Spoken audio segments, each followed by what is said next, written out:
Boa tarde, estamos ao vivo aqui na Biblioteca Pública Municipal de Toledo, nessa ação em parceria com a Secretaria de Cultura, no Dia Mundial do Livro, nessa ação tão especial que comemora esse momento tão simbólico da cultura em nosso país. Eu queria dar as boas-vindas a todos aqueles que nos assistem, que nos acompanham, e nesse momento nós vamos então iniciar a leitura de trechos de livros, leituras de romances, de poemas, numa forma de valorização desse bem simbólico tão importante para a cultura nacional, para a cultura mundial, que é o livro.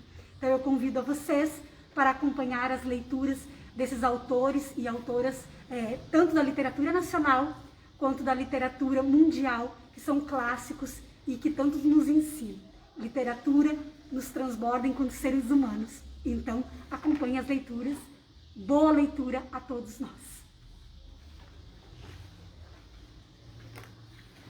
Eu vou ler um trecho do livro Mulheres que Correm com os Lobos, da autora Clarissa Pinkola Estes. Esse trecho ele se encontra no capítulo 12 desse livro e se chama O Urso da Meia-Lua. Sob a orientação da mulher selvagem, resgatamos o antigo, o intuitivo e o arrebatado. Quando nossa vida reflete a dela, agimos com coesão. Persistimos ou aprendemos a persistir se ainda não sabemos. Tomamos as medidas necessárias para manifestar nossas ideias no mundo. Recuperamos o foco de atenção quando o perdemos. Ouvimos nossos ritmos pessoais. Ficamos mais próximas de amigos e parceiros que estejam em harmonia com ritmos selváticos e integrais. Optamos por relacionamentos que propiciam nossa vida instintiva e criativa. Estendemos nossa mão para beneficiar os outros. Estamos dispostas a ensinar parceiros receptivos tudo sobre os ritmos selváticos, se necessário. Existe, porém, um outro aspecto do autodomínio, que é lidar com o que só pode ser chamado de fúria da mulher. A liberação dessa fúria é obrigatória, uma vez que a mulher se lembre das origens da sua fúria. Ela passa a considerar que não pode nunca parar de ranger os dentes. Por ironia, também sentimos muita ansiedade para dispensar essa fúria, pois ela nos dá uma impressão nociva e aflitiva. Queremos nos apressar e nos livrar dela. Reprimi-la, no entanto, não funciona. É como tentar guardar fogo num saco de aninhagem. Não é aconselhável que nos queimemos, nem que queimemos outras pessoas. Portanto, cá estamos nós com essa emoção poderosa que achamos ter caído sobre nós sem que a chamássemos. É um pouco parecido com o lixo tóxico. Ele existe, ninguém o quer, mas existem poucos locais para depositá-lo. É preciso ir muito longe para que se encontre um terreno onde enterrá-lo. Segue-se, então, uma versão literária da história japonesa intitulada Tsukina Waguma, o Urso da Meia-Lua, que pode ajudar a nos mostrar o que fazer quanto a isso. Essa história foi dada à autora pelo sargento I. Sagara, um veterano da Segunda Guerra Mundial e paciente do Hines Veterans Assistance Hospital, em Illinois, há muitos anos atrás. Eu vou ler um trechinho do livro Histórias de Ninar para Garotas Rebeldes, de autoria de Helena Favilli e Francesca Cavallo. Vou ler um trechinho que fala a respeito da Kate Shepard. Houve um tempo em que os homens acreditavam que as mulheres nasciam para servi-los. Pensavam que elas deveriam cozinhar, limpar, cuidar das crianças e não se preocupar com mais nada. Mulheres deveriam usar roupas femininas, ou seja, vestidos longos com corpetes apertados. Não importava que assim elas mal conseguissem se mexer ou mesmo respirar. O importante era ficar bonita. Ter um emprego estava fora de questão. Praticar esportes também. Governar o país, então, nem se fala. As mulheres não podiam sequer votar. Mas Kate achava que as mulheres deveriam ter a mesma liberdade que os homens. Liberdade para dizer o que pensavam, para votar em quem quisessem e para vestir roupas confortáveis. Um dia ela se levantou e declarou: mulheres devem votar e parar de usar corpetes. As pessoas ficaram chocadas, enraivecidas e inspiradas pelas ideias radicais de Kate. Kate e as amigas reuniram tantas assinaturas na petição que que passaram a colar as folhas de papel uma nas outras para formar um rolo comprido. Elas o carregavam até o parlamento e desenrolaram no chão, como um tapete bem longo. Imagina, 74 food trucks estacionados um atrás do outro, pois o rolo era mais comprido que isso, e foi a maior petição já apresentada. Os legisladores ficaram boquiabertos. Graças a Kate, a Nova Zelândia foi o primeiro país onde as mulheres conquistaram o direito de votar. Eu vou ler um trecho do livro O Pálido Ponto Azul, do Carl Sagan. Ele se encontra no último capítulo do livro, que se chama Nas Pontas dos Pés pela Via Láctea. Meu avô, nascido antes que as ondas de rádio fossem sequer curiosidade de laboratório, viveu quase o suficiente para ver o primeiro satélite artificial emitindo sinais do espaço. Há pessoas que nasceram antes do avião e que na velhice viram 4 naves serem lançadas para as estrelas. Apesar de todos os nossos fracassos, a despeito das nossas limitações e falibilidades, somos capazes de grandeza. Isso vale para a nossa ciência e algumas áreas da nossa tecnologia, para a nossa arte, música, literatura, para nosso altruísmo e compaixão e até, em raras ocasiões, para a nossa política. Que novas maravilhas jamais sonhadas em nossos tempos teremos elaboradas em mais uma geração e em outras mais? Até onde nossa espécie nômade terá errado no final do próximo século e do próximo milênio? Há 2 bilhões de anos, os nossos antepassados eram micróbios. Há meio bilhão de anos, peixes. Há 100 milhões de anos, algo parecido com camundongos. Há 10 milhões de anos, macacos nas árvores, e há 1 milhão de anos, proto-humanos decifrando a domesticação do filho. A nossa linhagem evolutiva é marcada pelo domínio da mudança. Na nossa época, o ritmo está se acelerando.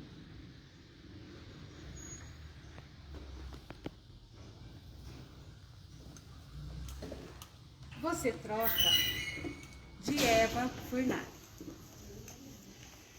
Você troca um gato contente por um pato com dente? Você troca um canguru de pijama por um urubu na cama? Você troca um coelho de chinelo por um joelho de cogumelo? Você troca um leão sem dente por um dragão obediente? Você troca um ratinho de camisola por um passarinho na gaiola? Você troca uma taturana molhada por uma banana descascada? Você troca um espião preguiça por um ladrão de salsicha? E você troca um tutu de feijão por um tatu de calção? Você troca um rato assustado por um gato amarrado? E você troca um lobinho delicado por um chapeuzinho malvado? E você troca um pinguim fantasiado por um patinho alucinado? E você troca um mamão bichado por um bichão mimado? E você troca um varal de feiticeira por um final de brincadeira? Você troca?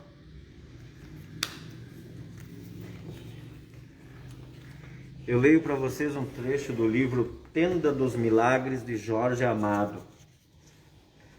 Na tenda de Aguinaldo, as madeiras de lei, o jacarandá, o pau-brasil, o vinhático, a peroba, o putumujo e o maçaranduba se transformam em oxês de Xangô, em oxuns, em iemanjás, em figura de caboclos, rompe-mundo, 3 estrelas, 7 espadas, as espadas fulgurantes em suas mãos poderosas, poderosa mão de Aguinaldo, quando já lhe desfalece o coração, condenado pela doença de Chagas. Desse tempo, a moléstia fatal nem nome ainda possuía, era apenas a morte lenta e certa. As mãos infatigáveis criam orixás e caboclos, e eles possuem um mistério. Ninguém sabe o que seja, como se Aguinaldo, tão perto de morrer, lhe transmitisse um sopro imortal de vida. São inquietantes personagens, recordam ao mesmo tempo seres legendários e pessoas conhecidas. Certa ocasião, um pai de santo de Maragogipe lhe encomendou um Oxóssi enorme e para tanto levou um tronco de jaqueira. Foi preciso juntar 6 homens para transportá-lo. Já golpeado pela doença, Arfante Aguinaldo sorriu ao ver a árvore. Tronco assim descomunal lhe agradava trabalhar. Rasgou a madeira num encanto desmedido. Oxóssi, o grande caçador, mas não de arco e flecha, e sim de espingarda. Era um Oxóssi diferente, sendo com certeza aquele mesmo rei de Queto e dono da floresta, mas parecia com Lucas da feira, com bandido do sertão ou cangaceiro, com besouro cordão de ouro. Besouro, antes de morrer, abriu a boca e falou: meu filho, não apanhe, que seu pai nunca apanhou. Eu vou ler para vocês Felicidade Clandestina, de Clarice Lispector. Capítulo Tentação.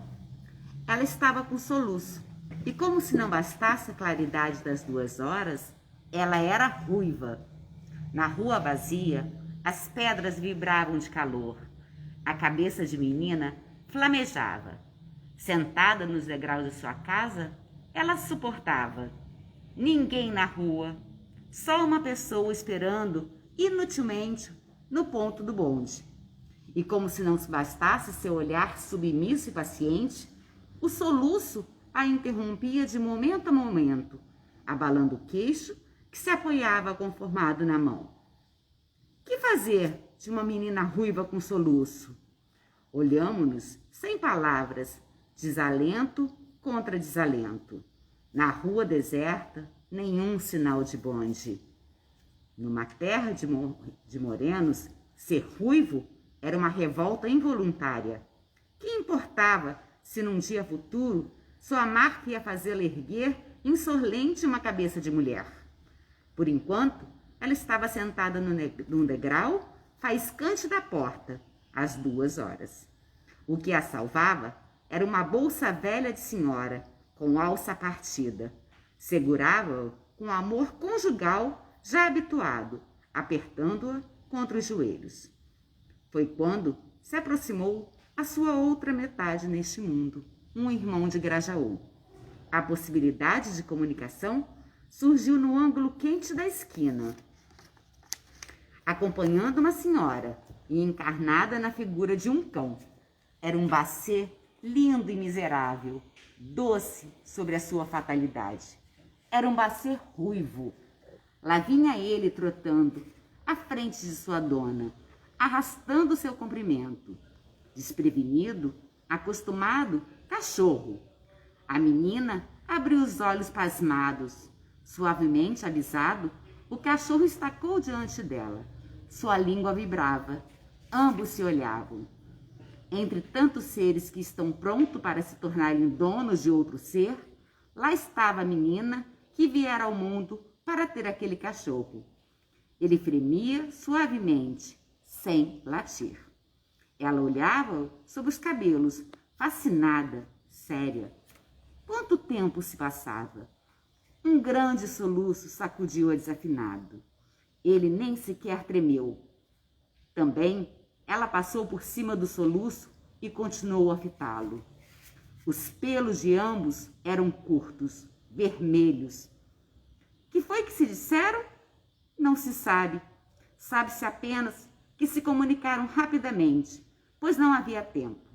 Sabe-se também que, sem falar, eles se pediam-se com urgência, com encabulamento, surpreendidos.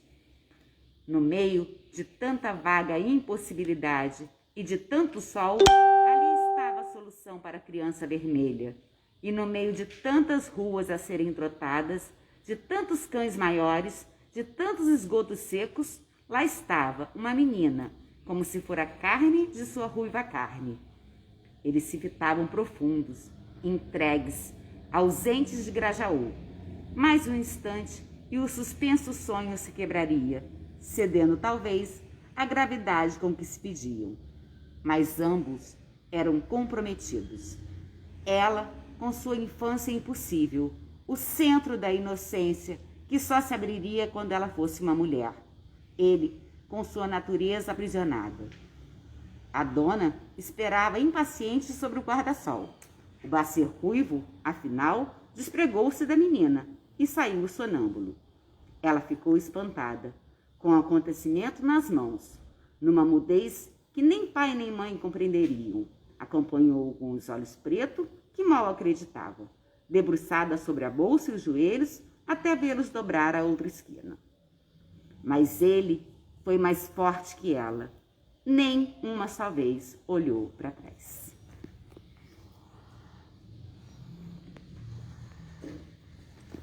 Eu vou ler um trechinho de A Sombra do Vento, do Carlos Ruiz Zafón, que diz o seguinte: Este lugar é um mistério, Daniel, um santuário. Cada livro, cada volume que você vê tem alma. A alma de quem o escreveu e a alma dos que o leram, que viveram e sonharam com ele. Cada vez que um livro troca de mãos, cada vez que alguém passa os olhos pelas suas páginas, seu espírito cresce e a pessoa se fortalece. Faz já muitos anos que meu pai me trouxe aqui pela primeira vez. Este lugar já era velho, quase tão velho quanto a própria cidade. Ninguém sabe ao certo desde quando existe ou quem o criou. Conto a você o que meu pai me contou. Quando uma biblioteca desaparece, quando uma livraria fecha suas portas, quando um livro se perde no esquecimento, nós, guardiões, os que conhecemos este lugar, garantimos que ele venha para cá. Neste lugar, os livros, dos quais já ninguém se lembra, os livros que já se perderam no tempo, viverão para sempre, esperando chegar algum dia às mãos de um novo leitor, de um novo espírito. Na loja, nós os vendemos e compramos, mas na verdade, os livros não têm dono. Agora, Daniel, você acha que poderá guardar esse segredo?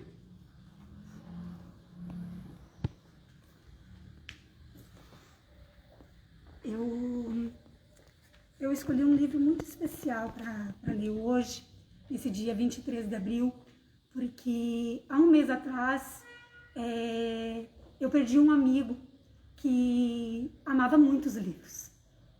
E esse livro em especial, ele se chama Tornar-se Palestina, da Lina Meruane, uma escritora chilena, mas com a sua ancestralidade na Palestina, nos faz refletir um pouco sobre o que é sentir-se exilado. E eu gostaria de ler alguns fragmentos desse livro para compartilhar com vocês essa experiência, dessa travessia que é esse livro. No epílogo desse livro, nós temos: o destino dos palestinos tem sido, de algum modo, não terminar onde começaram, mas em algum lugar inesperado e remoto. É a sensação do exílio. Na parte 2 desse livro, que se chama Tornar-nos Outros,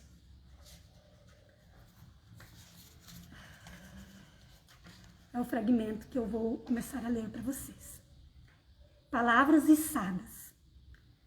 Volto aos territórios ocupados um ano mais tarde, desta vez acompanhada da escrita de outros.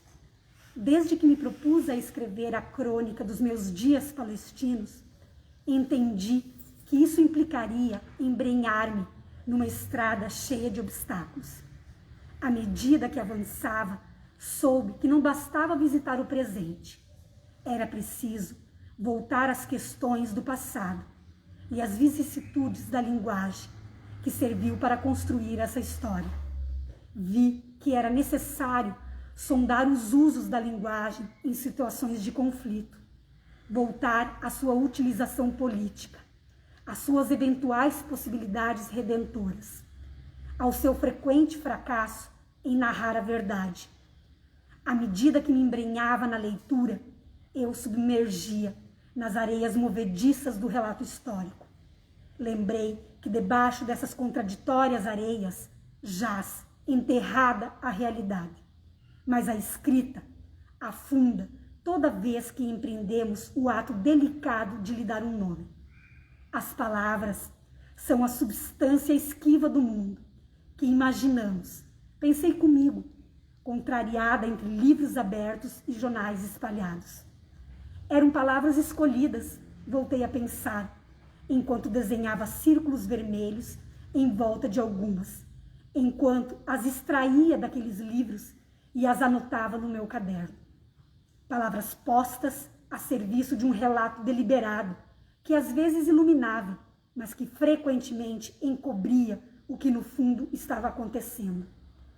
Com aprendida desconfiança, eu empreendo, outra vez, de próprio punho, a lenta glosa da linguagem deste conflito, com a convicção de que toda palavra é uma bandeira ençada, acenando aos sábios e aliciando os incautos.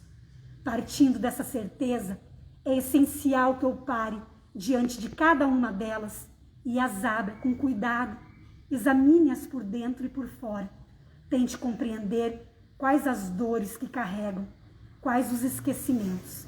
São tenazes, entretanto, as palavras do confronto entre israelenses e palestinos. Endurece-nos nas necessidades de ataque e defesa e justificativa. Estão envoltas numa armadura e perderam a alma. São palavras com profundas sequelas que resistem e mostras por inteiro. É preciso detonar seu explosivo, penso, procurar seus estilhaços entre os escombros e voltar a lê-las, já em pedacinhos, imaginando que tipo de feridas causaram suas fagulhas, mesmo quando nos enchem de indignação, de assombro e de silêncio. Para encerrar a minha leitura sobre esse livro, existem alguns trechos que nos colocam diante da profunda experiência que é a leitura do livro. A escrita literária como dispositivo que nos permite encontrar a humanidade essencial dos outros.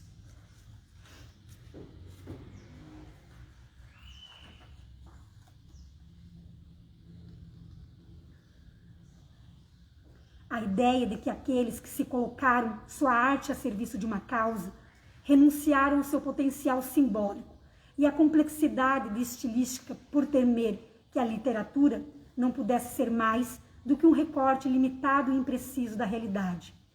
É verdade que o trabalho político da linguagem estética pode ser demasiado sutil ou sinuoso, ou lento em reagir. Pode ser que sua força resida na contundência das perguntas, mais do que nas respostas que nos propõe. A gente encerra, então, a leitura desses trechos, desses livros, convidando a todos vocês que nos assistiram até esse momento para visitar a Biblioteca Pública Municipal de Toledo e se embrenhar nessa linda experiência que é a da leitura. Muito obrigada a todos.